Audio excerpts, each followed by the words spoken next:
Hi guys, this is Sami from Aussie's Migration and Education Consultants here from Auckland.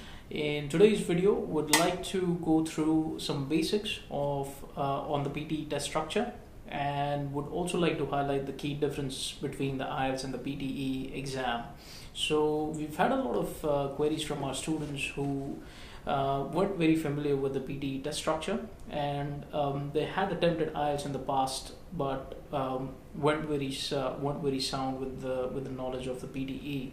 So what we aim to do in this video is to give you some basic differences, and that should hopefully help you make some informed decisions on which test should you be taking, either IELTS or PTE. So today we have Murtuza here with us as well. We're both PTE trainers here in our Auckland branch. And Murtuza, can you just take us through the basic PTE format, the test structure? Yes, I mean, sure. So PTE, or Pearson's Test of English, is basically an English and language test that will test you, or let's say assess you, on 4 basic criteria like the IELTS. They are the speaking, writing, listening and reading. So it's a computer based test, and as your test, or let's say your responses, are going to get analyzed by a computer program, you don't have any human element involved. The test will basically last for, let's say, 2.5 to 3 hours. And coming back to the overview of the examination, the entire test is divided into 2 parts. So approximately you'll get 20 question types from all the modules. So in the first part you will have the speaking as well as the writing module. In the second part you will have the reading module. After that you will have a 10 minutes optional break. So once the break is over, you will face the last module, that is the listening module. So this is basically an overview of how the exam looks like. Now Samir, can you tell us a basic difference between IELTS and PTE? Sure, Murtuza. So yes, as Murtuza highlighted, the key difference lies in the way the test is scored, but also the way the test is taken. So many of you may know that PTE is a computer-based test, where if your response needs to be typed in through the test program. But not a lot of people are aware that both the subjective questions and the objective questions, so questions like multiple choice or fill in the blanks, they get assessed by the computer, but also the subjective questions like essay or written summary also get assessed through a computer program. So there is no human element even when it comes to the scoring. That's the first difference between the IELTS and the PTE. Another difference is the questions consisting in the PTE exam.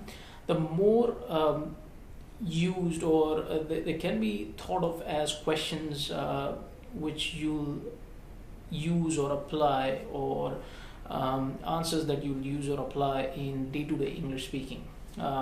So you have questions like essays or written summary, which are more academic oriented, but at the same time you also have questions like repeat sentence, where you're meant to repeat a sentence after you listen to it in the audio.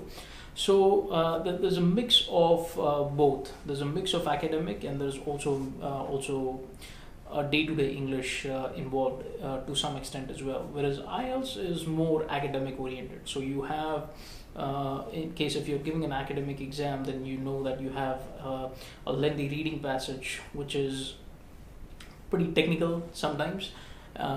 You have even the essays or the report writing are more academic oriented. They may not be used on a day-to-day level.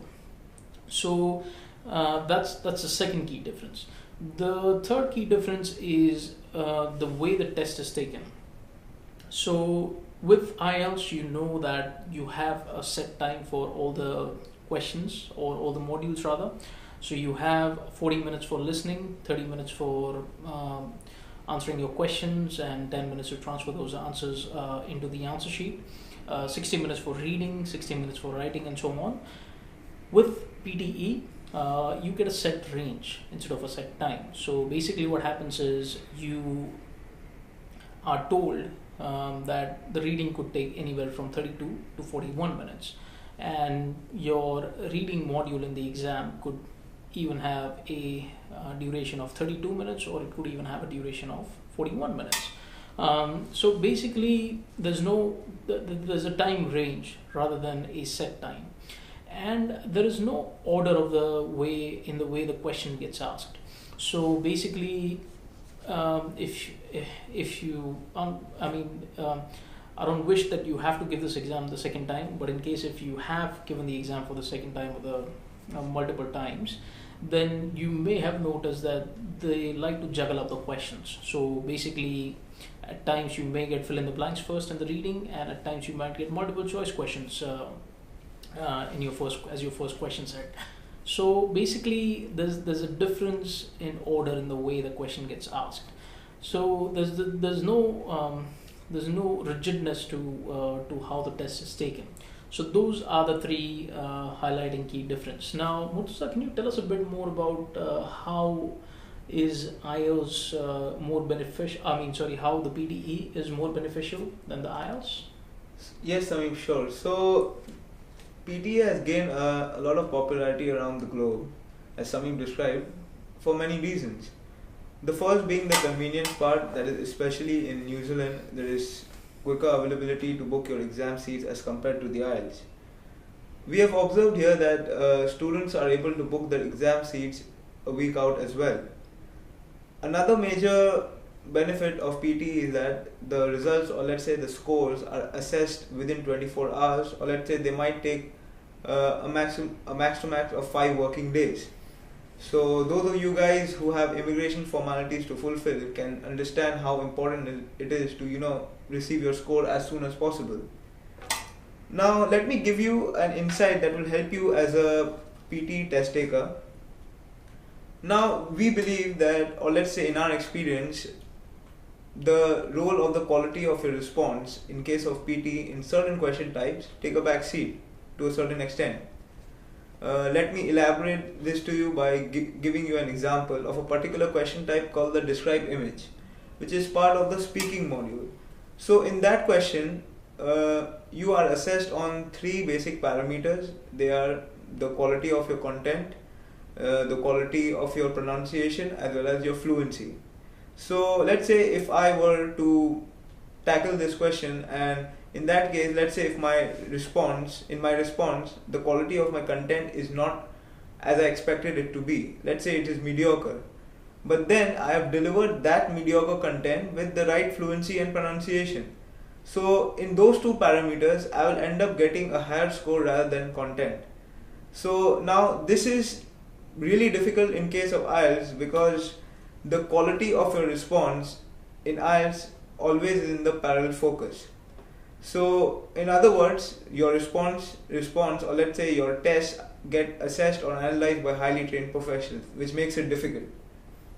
Thank you, Murtaza. So yes, as Murtaza said, sometimes even if you don't end up covering the content as much as you should have, the overall score for that question does not get very affected or highly affected, mainly because, let's say the example that Murtaza gave, which was of a described image, you are scored on 3 parameters: content, fluency, and oral fluency, content, pronunciation, and oral fluency, sorry. But the interesting thing is that all these 3 parameters are equally weighted. So let's say that if my content wasn't very good, but my pronunciation and oral fluency were excellent of the mediocre content, then I'll end up getting a high score. And I'm not saying that all the question types have the same format or the same structure when it comes to many of the questions throughout the PTE question sets in all the 4 modules have a similar structure where things like pronunciation or oral fluency and many other parameters are given equal importance as just the content is. So what you can do in those cases is, if you apply the right techniques and if you are able to deliver that content, or if you are able to deliver those techniques in the correct manner, and while responding to your question, even if you aren't aware of the content side, or even if you can't remember the content very well or produce the content very well, there is a good chance that you'll be able to score high. And this is precisely where we can come and help you. We can teach you different techniques for different question types, and we also make you practice on the techniques that we teach you. So by applying those techniques, we know that you should be able to score more. And we have tested these techniques. I have myself tested these techniques in the exam that I recently gave, and I have got a score of 90 in each module.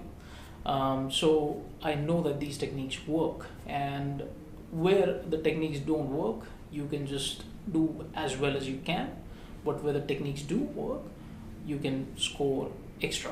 So this is how you can benefit by giving the PTE rather than the IELTS. So you have anything else to share, Murtaza?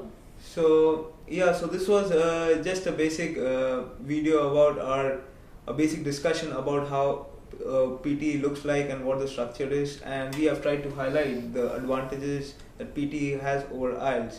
So I hope you have enjoyed this session, and we at Aussie's Migration offer different batches to everyone. Like one batch is in the morning from 8 to 10, and one in the evening from 6 to 8. Alongside that, we'll be offering a fast track course, that is a crash course that will happen only on the weekends for those guys who are busy with their lives or they have a tight schedule. So we'll be covering all question types in the crash course.